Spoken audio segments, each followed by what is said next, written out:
Proverbs 12:18. Praise the Lord. There is that speaketh like the piercings of a sword, but the tongue of the wise is health. All right. So napaka-importante po na ang ating tongue of the wise. Tongue of the wise. At kailan ito mangyayari na maging dila ito ng pantas o maalam? Depende. No? Sinabi dito, there is that speaketh like the piercings of a sword. No? Merong mga nagsasalita na parang nakakatusok na parang tabak, masakit. Pero kung yan ay sinalita ng isang wise na anak ng Diyos o lingkod ng ating Panginoong Diyos, that will be helped for the souls sa mga tao na nakikinig. Bagamat minsan masakit. No? Kaya nga, the Word of God is quick and powerful. Tinagurian itong katulad sa two-edged sword. Matalas talaga yan. Kaya minsan ang salita ng mga matatalino masakit. Pero pag yan ay tinanggap natin, yan ay nagbibigay ng good health ng ating kaluluwa. Para bagang isang gamot na herb. Pag sumakit yung tiyan mo, kumuha ka ng herb na mapait. Pag yan ay iyong sinubo, ay parang halos hindi mo malunok. Parang masusuka ka. Subalit pag yan ay tiniis mo at nilunok, pagdating doon sa loob ay gagaling yung sakit ng iyong tiyan. So ganun din ang salita ng ating Panginoong Diyos. Pag ito ay sinalita, kahit pa man ng kanyang mga lingkod na matagurian natin na wise na nananalita nito, minsan parang sword yan, no? Matalas. Pero pag tayo ay nagpakumbaba at tayo ay naniwala at tayo ay sumunod, ito yung gagamot ng ating kamalian, tutuwirin niya yung ating mga sakit sa spiritual, hindi manatiling ganun na lang hanggang ikamamatay natin, kundi gagaling ito. Magkakaroon ito ng cure, magkakaroon ito ng, kumbaga pa, daan ng ating solusyon. Kaya, ang ginagawa ng ating Panginoong Diyos, yung mga nananalita ng kanyang salita as wise, ginagamit lang ito ng Diyos. Actually, they are not the one that speaks. No, hindi sila ang nagsasalita, but it is God. Nilalagay lang ng Diyos ang kanyang salita sa bibig ng kanyang mga lingkod para mag-guide sa mga tao. Basahin natin. Jeremiah 3:15. Praise the Lord. And I will give you pastors according to mine heart, which shall feed you with knowledge and understanding. Yan. Ang Diyos mismo ang magbibigay ng mga pastors ayon sa kanyang puso. So, it got to be according to the heart of God. Kasi gagawa sila according to the heart of God. Hindi sila gagawa according to their own heart. Kaya ang Diyos, pumipili siya ng mga tao na ang gagawin ng mga lingkod niya, yung kanyang gusto, yung kanyang katuwiran, yung kanyang kabanalan, ang sasabihin nila. Kaya pag ang Diyos ay naglagay ng mga pastors kung saan-saan niya ito italaga para pakainin ang mga tupa niya, ay gagawin ito ng Diyos according to His heart. Ibig sabihin yan, siya yung nakakaalam sa puso ng mga tao. Naalala niyo yung panahon ni King Saul. Siya yung unang pinili na ni-request ng mga tao na gagawa sila ng hari. He was the first person which the people Israel requested a king to lead them over all Israel. Pinayagan naman ito ng ating Panginoong Diyos, and He anointed someone like King Saul. Kaso, it was according to the heart of men. It was not according to the heart of God. Kasi ang tingin nila kay King Saul, matangkad, malapad yung balikat, talagang stature maganda. Kaso, hindi niya ginawa according to the heart of God ang pag-iingat ng Diyos sa Israel para iligtas sa kamay ng mga kaaway. Binuhay niya si King Agag, hindi niya sinunod yung lahat ng instruction ng Diyos sa kanila o sa kanya. Kaya pumili ang Diyos ng tao according to His heart. Bakit si David ang kanyang pinili? Samantalang ang daming kapatid ni David na matatawag nating bihasa na sa gera kasi mga soldiers. Samantalang si David, shepherd boy lang siya sa panahon na yon. Kasi ang binasihan ng ating Panginoong Diyos, naging tukma yung puso ng tao na yan sa puso ng Diyos. Sa pag-iingat ng mga tupa, paano niya nililigtas ang mga tupa sa kamay ng leon, sa kamay ng uso. Kaya napusuan siya ng Diyos na siya yung pipiliin. Kaya ganun din tayo na mga anak ng Diyos, lalo't na ang mga nagbibigay ng Word of God. Praise the Lord. Kinakailangan i-conform natin ang ating puso sa Diyos para panahon na magsasalita na tayo para pakainin ang mga tupa ng Diyos. Magpapakain tayo ng kaalaman. Kaalaman sa katotohanan ng Diyos. Bakit? Anong importansya sa kaalaman sa katotohanan ng Diyos? Nung una, look at our lives. Tingnan natin yung buhay natin noon. Meron nga tayong reliyon noon. Meron nga tayong simbahan noon. Meron tayong kongregasyon noon. Pero, hindi pinapakain sa atin ang kaalaman ng Diyos. Pag magsimba na tayo, makinggan na lang natin, let us read the gospel. John 3:16. Next Sunday naman. Let us hear the gospel. John 14:6. Ibang Sunday naman. Let us hear the gospel. Walang tinatawag na hindi ini-expound. Hindi talaga ito ini-explain para meron tayong kaalaman. Subalit in my own experience, nung naimbita na ako dito sa Holy Place, doon ako na fed ng knowledge. Doon ko nalaman. Isa akong naglalasing. Di pala ito katanggap-tanggap sa langit. Marumi ang mata ko sa lust of the eyes. Hindi pala ito dapat nating ibigin.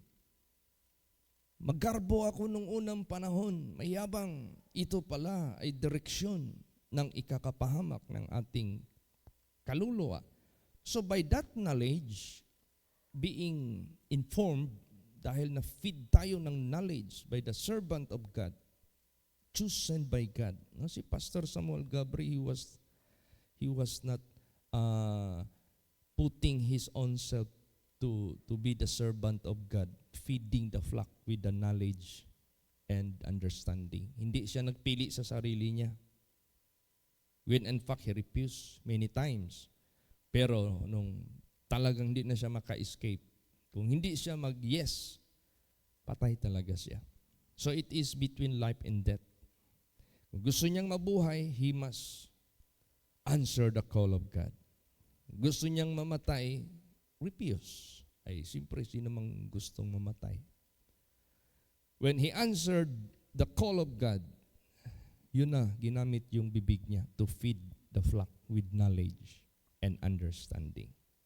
So doon ko nalaman lahat ang mga mali ko. Doon ko nalaman ang lahat, ang tama na dapat gawin. Doon ko nalaman anong maging dulo ng aking buhay pag ipagpatuloy ko yung mga mali kong gawa na nalaman ko na. Doon ko nalaman kung ito'y pagsisihan ko at talikdan ko at gawin ko ang karapat-dapat na matuwid sa harapan ng Diyos, na ito pala ay maghahatid sa akin sa buhay na walang hanggan. So by that knowledge, I got understanding. Understanding that is someone who realize the real situation. Yung na-realize niya ang totoong sitwasyon because of the knowledge from the Word of God. He repented and he turned away his wicked ways and do what is right and good in the eyes of God. Kaya nga, to depart from evil, that is understanding. Ang tao na natuto mula sa mali at natama niya ang kanyang takbo ng kanyang isip, takbo ng kanyang mga gawa, ang tawag sa tao na yan, that is a man of understanding. So yan yung i-feed ng Diyos through the mouth of His pastors. Praise the Lord. Para ang mga anak ng Diyos, they have enough knowledge what is good to do, what is evil to hate, what is good to love, and what is evil to hate. So, pasalamat tayo sa ating Panginoong Diyos. So, kailangan ma-maintain talaga ang spirituality ng mga sheep para hindi manghina. Kaya ang Diyos mismo ang nagse-set up sa atin lahat. Lalo't na sa mga ginagamit ng Diyos na nagdadala ng kanyang banal na salita. Basahin natin Jeremiah 23 verse 4. Praise the Lord. And I will set up shepherds over them, which shall feed them, and they shall fear no more, nor be dismayed, neither shall they be lacking, saith the Lord. See? Anong ibig sabihin? Siya yung nag-set up ng mga shepherds. Dito sa atin, Pastor Samuel Algabre never set up his own self to be the servant of God. After Pastor Samuel Algabre, I never set up myself to be here in Davao congregation. Neither Pastor Tam set up himself to be assigned in Manila. Neither kami lahat ng mga pastors, junior, from the first hanggang sa pinakahuling na ordained dito, hindi kami ang nag-set up ng aming mga authorities. It is God who set up us to be His shepherds. Praise the Lord. Kaya ngayon, siya palang nag-set up nito. Huwag natin siyang kontrahin, huwag natin siyang i-disobey. Kasi pag tayo ang mag-disobey, siya rin ang sisipa sa atin. Pag hindi natin ginawa yung trabaho natin, sisipain din tayo. Niya na nagpatayo sa atin. Siya yung nag-set up, siya yung nag-put up, siya yung naglagay sa atin. Pag hindi tayo mag-obey sa kanyang heart na pinapautos niya sa atin to feed the flock with knowledge and understanding, siya rin yung sisipa sa atin. Naalala niyo si Eli? Di ba? Sinabihan ng Diyos si Samuel na hindi ko na siya pagkatiwalaan. Kukunin ko na sila. Mamamatay sila kasama yung mga anak. Kasi hindi niya ginampanan ang pag-feed kahit pa man ng mga sheep, the children of Israel. Kaya itong aming kalagayan, ano ito? This is not easy na gawain. Gawain ito ng Diyos para magligtas ng kaluluwa. Kailangan namin sundin yung order ng ating Panginoong Diyos. Hindi kami pwede magtayo ng sarili naming batas, sarili naming katuwiran, sa aming sariling pananaw, sa aming sariling pangunawa. Kung ano yung standard ng ating Panginoong Diyos, sumunod lang tayo ng buong puso. puso. Kasi kaya nga tayo pinili niya kasi nakita niya yung heart natin tulad din ng kanyang puso. Para kung mag-handle na tayo ng Word of God, hindi tayo lilihis sa kanyang puso. Praise the Lord. Kaya ganun. Basahin natin. Meron itong pinagkatiwalaan, subalit hindi na rin niya pinagkatiwalaan. Basa. 1 Samuel 13 verse 14. Praise the Lord. But now thy kingdom shall not continue. The Lord had sought him a man after his own heart, and the Lord had commanded him to be captain over his people, because thou hast not kept that which the Lord commanded thee. Ayan. Hindi na, sabi diyan, magpatuloy yung kaharian sa iyo. Hahanap ang Panginoon ng tao ayon sa kanyang puso. So, paghahanap ang Diyos ng ibang tao ayon sa kanyang puso, gusto niya pag siya ay tinalaga, gawin mo yung nasa puso ng Diyos. Kung ano yung nasa puso ng Diyos na gusto niyang ipasalita sa iyo, para ang mga tao niya hindi mapahamak, hindi mahulog sa kasalanan, hindi mahulog sa karumihan, hindi mahulog sa kalukuhan. Sundin mo lang yung sundin lang natin yung kanyang leading sa atin, guidance sa atin. At hahanap siya dahil hindi mo iningatan ang mga inutos ng Diyos sa buhay mo. So, sino ngayon ang kanyang pinalit? Basa. Ezekiel 34:23. Praise the Lord. And I will set up one shepherd over them, and he shall feed them, even my servant David. He shall feed them, and he shall be their shepherd. Yan. Bakit si David ang isi-set up niya? To feed the flock. Because David killed lion and the bear to save the sheep. So yun yung nakita niya na difference kay King Saul. King Saul didn't kill the lion and the bear sa buhay ng Israel, which is the Amalek, which is King Agag. So, ganun sa buhay po ng mga pastors, sa buhay po ng mga alagad ng Diyos. Wala tayong ibang gagawin. Let us feed the flock with the knowledge of God, what is right and good, what is to be hated and to be loved. Turo natin para ang bawat isa magkaroon ng understanding. Magkaroon ng sapat na pangunawa na hintuan na ang kamalian, kasalanan, karumihan, kalikuan, ipagtaguyod ano yung karapat-dapat na malinis, banal at matuwid sa harapan ng ating Panginoong Diyos. So, ang nakita niya kay David, he execute and kill the enemies. Goliath, all the enemies, talagang in-execute niya. Sa atin naman, hindi ito spiritual. No, hindi ito physical. We do not apply this into physical aspect. Hindi na yan applicable sa atin ngayon. Ginawa lang yan ng Diyos sa Old Testament as a model, as illustration para sa atin ngayon. Ma-apply natin yan sa spiritual aspect. So paano natin patayin ang mga kaaway na gumugulo, pumapatay sa kaluluwa ng mga anak ng Diyos? Yun na, feed the flock with knowledge and understanding. Para sila na mismo ang mag-execute ng mga pagpuputol ng lahat ng mga mali at kasalanan sa harapan ng ating Panginoong Diyos para hindi na sila ma-penalize sa kasalanan at gagawa na sila ng katuwiran, kabutihan sa harapan ng ating Panginoong Diyos. Tapos tayo naman ng mga shepherds para maging effective tayo sa ating tupa. Tayo yung laging nangunguna sa paglakad.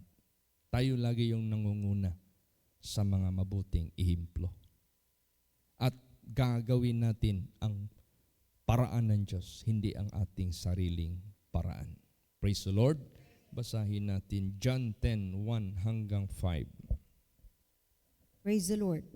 Verily, verily, I say unto you, he that entereth not by the door into the sheepfold, but climbeth up some other way, the same is a thief and a robber.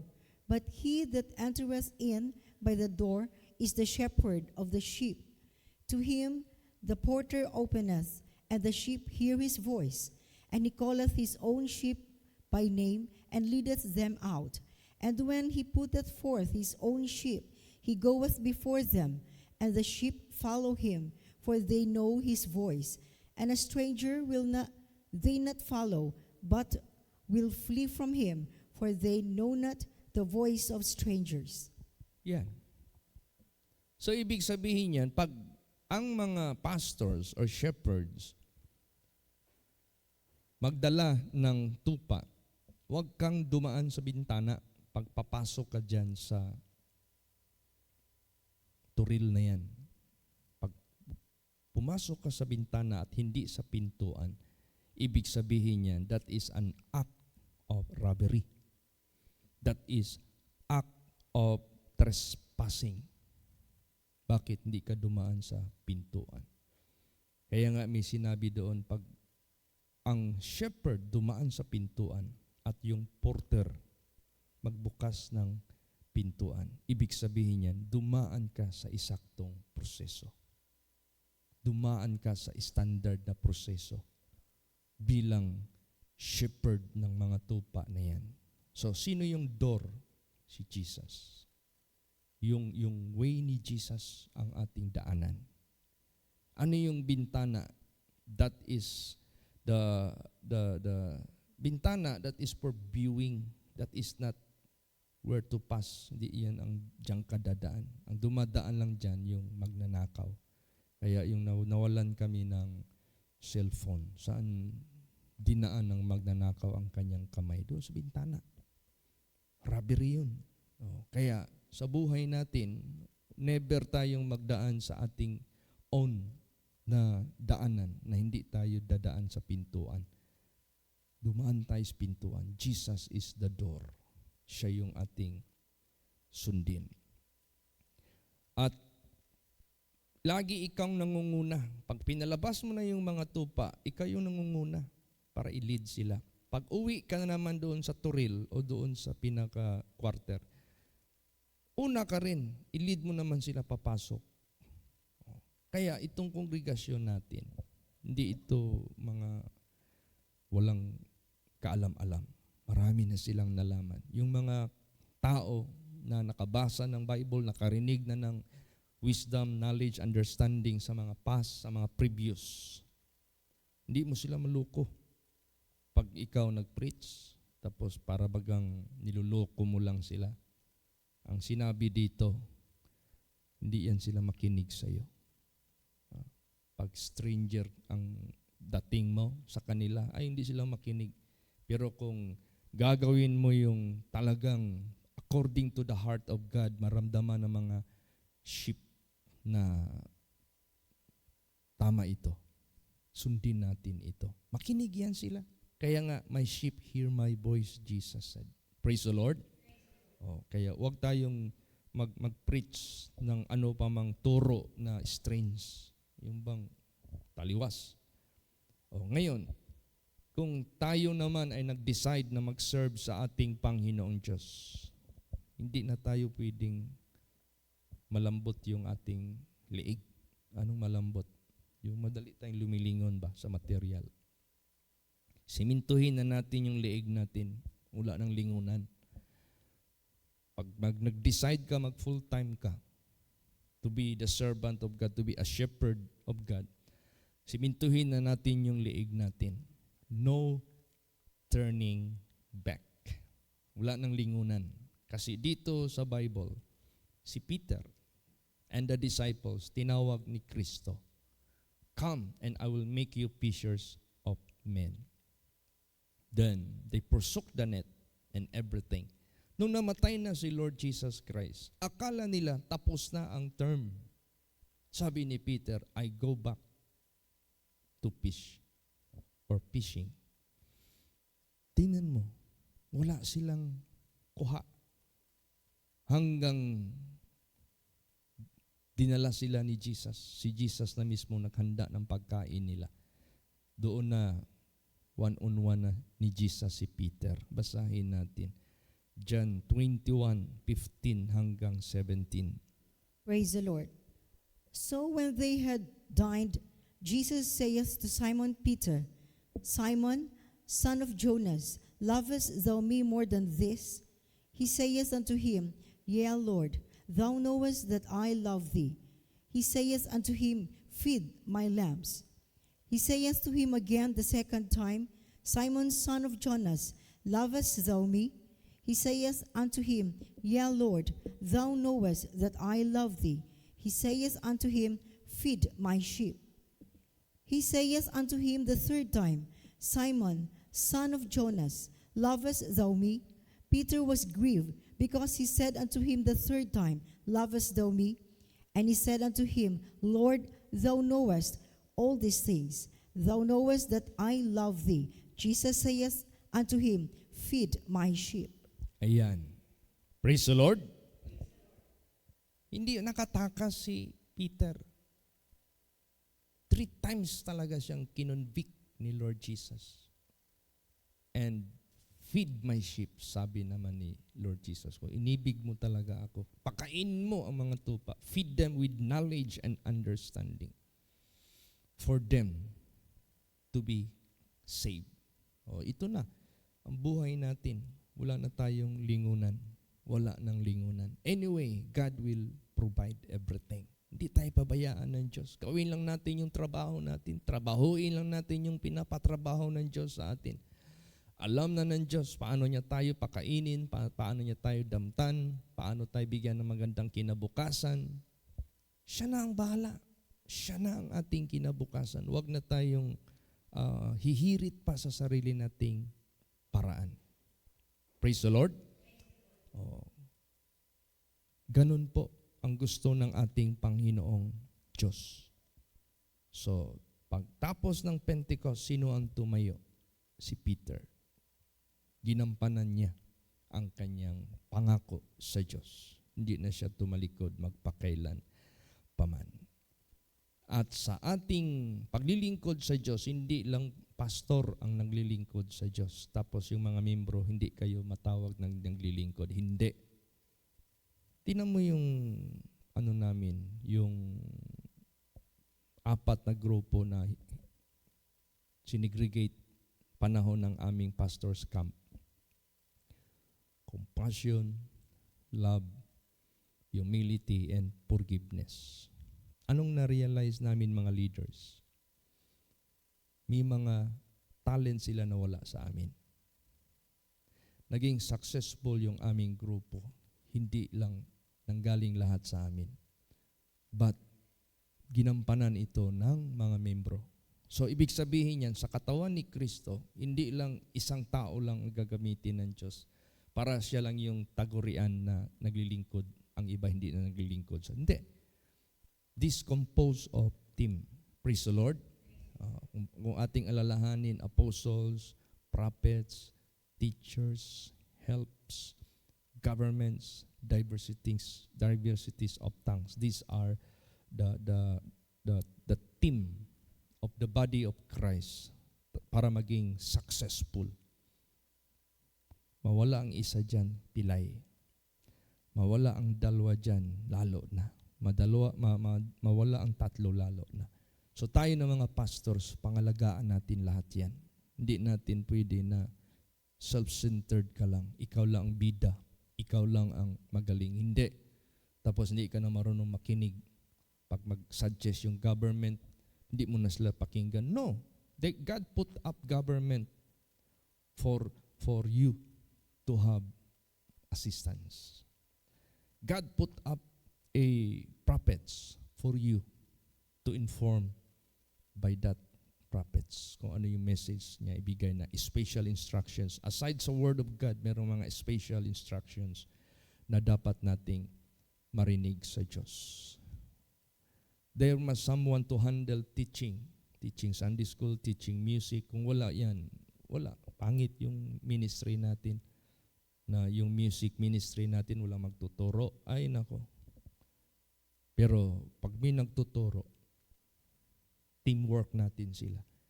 Pag magkanta na yan sila, yung mga kaluluwa dyan nakikinig, daman-daman nila yung presensya ng Diyos. Pag tayo mo dito, pagbigay mo ng Word of God, para silang si John the Baptist, preparing the way of the Lord. Para silang mga farmers na bago tamnan ng salita ng Diyos. Gitil na yung ground, pinino na yung ground, nilinis na. Meron nauna sa isip, sa puso na mensahe sa mga nakikinig. So they are important para ma-perfect yung ating ministry. Praise the Lord. O kaya tayo ng mga lingkod ng Diyos, pangalagaan natin sila. At tayong lahat merong pare-parehong gantimpala na ibibigay ang ating Panginoong Diyos. At huwag nating tanggapin ang spirit of the world. Ano yung spirit of the world? Worldly wisdom, worldly ways, worldly understanding. Huwag yung ganun ang ituro natin.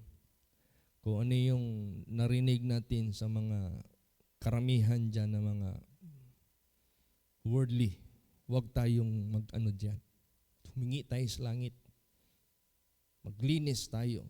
Sisidlan tayo ng banal na espiritu. Hayaan natin ang banal na espiritu ng Diyos mag-flow sa buhay natin.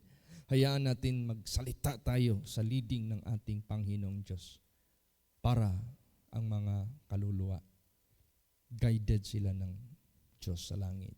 Kaya ganun, hindi yung worldly way. Basahin natin last verses. 1 Corinthians 2:12 hanggang 13. Praise the Lord. Now we have received not the spirit of the world, but the Spirit which is of God, that we might know the things that are freely given to us of God, which things also we speak, not in the words which man's wisdom teacheth, but which the Holy Ghost teacheth, comparing spiritual things with spiritual. Yan. Hindi kayo magbigay ka ng Word of God. Walang ka-spiritual. Walang heavenly wisdom. It is more on material, carnal, it is more temporal. Wala talagang ka-spiritual. Hindi yun. Para lang tayong mga scholars, para lang tayong mga scientists, para lang tayong mga doktor dyan sa lahat-lahat na puro lang dito. Pag ikaw ay magtayo at magbigay ng salita ng Diyos, do not receive the spirit of the world. Do not adopt the worldly ways, but receive the Spirit of God and speak by the leading of the Holy Ghost, comparing spiritual to spiritual. Para maangkin ng mga tao yung eternal life, eternal kingdom of God. At the same time, habang nandito pa sa sanglibutang ito, ang mga anak ng Diyos, mamuhay na matuwid, kaya-aya sa Diyos, kahit napalibutan tayo ng kasamaan ng mundong ito. Kaya, to God be the glory.